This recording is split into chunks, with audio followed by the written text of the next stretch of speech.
kekurangan dan kelebihannya. Adapun yang pertama, tabungan. Menyimpan sejumlah uang di bank yang dapat diambil dan dipergunakan kapan saja. Adapun keuntungan tabungan, yang pertama dapat diambil kapan saja dan tidak memiliki risiko. Yang kedua, transaksinya mudah. Adapun kekurangan tabungannya itu uang dapat mudah berkurang karena dapat diambil kapan saja dengan mudah. Ada evolusi mobile banking. Evolusi perubahan dari masa ke masa dari mobile banking hingga menjadi super app. Adapun evolusi mobile banking dibagi menjadi 3, yaitu Fundisholi, User Impact, dan Digital Ecosystem. Faktor-faktor yang mempengaruhi investasi yaitu keputusan investasi. Keputusan investasi merupakan kegiatan menanam sejumlah dana oleh suatu perusahaan ke dalam aset dengan harapan memperoleh keuntungan di masa depan. Investasi bisa juga disebut pengorbanan aset yang dimiliki jangka waktu sekarang. Untuk investasi dalam instrumen derivatif melibatkan kontrak keuangan yang nilainya tergantung pada aset yang mendasarinya. Ada beberapa bentuk investasi dalam instrumen derivatif, antara lain opsi atau optos, yaitu opsi memberikan pemegang hak, bukan kewajiban untuk membeli, atau opsi panggilan.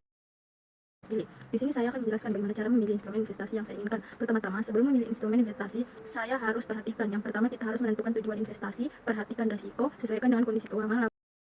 Teori dalam dunia investasi yang pertama itu teori efisiensi pasar. Pasar efisiensi atau market efisien adalah suatu keadaan di mana informasi mengenai semua harga didapatkan secara terbuka dan tepat tentang pelaku di pasar modal serta instrumen apa saja yang ada di pasar modal. Pelaku di pasar modal adalah individu atau entitas yang terlibat dalam perdagangan instrumen keuangan di pasar modal. Saya akan menjelaskan sektor-sektor yang ada di Bursa Efek Indonesia disertai dengan jumlah emitennya. Yang pertama itu ada energi. Sektor saham energi adalah sektor saham yang mencakup perusahaan produk atau jasa yang berkaitan dengan ekstraksi energi. Emitennya yaitu PT Akri Korporindo Tbk atau Akra, PT Adaro Energi Tbk, PT Indo Tambaraya Mega, dan PT Medco Energi Internasional. Yang materi dari video 1 sampai 6 mengenai analisis teknikal. Yang pertama itu video 1 membahas mengenai bagaimana analisa teknik itu ditemukan. Analisis teknik ini adalah analisis terhadap behavior atau perilaku kecil atau small cap value investing, adalah strategi investasi yang fokus pada saham-saham dengan kapitalisasi pasar kecil. Kelebihannya dari investasi ini adalah potensi pertumbuhan yang tinggi karena memiliki ruang untuk berkembang. YZ Motor adalah produsen mobil yang telah beroperasi selama 10 tahun. Mereka terkenal dengan fokus pada inovasi dan kendaraan ramah lingkungan.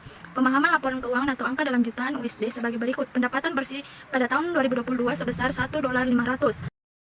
Saya akan menjelaskan langkah yang dapat diambil dalam evaluasi kinerja dan revisi strategi dalam manajemen risiko saham. Langkah-langkah yang dapat diambil, yang pertama, konsistensi. Pada tahap awal Anda perlu menilai konsistensi strategi.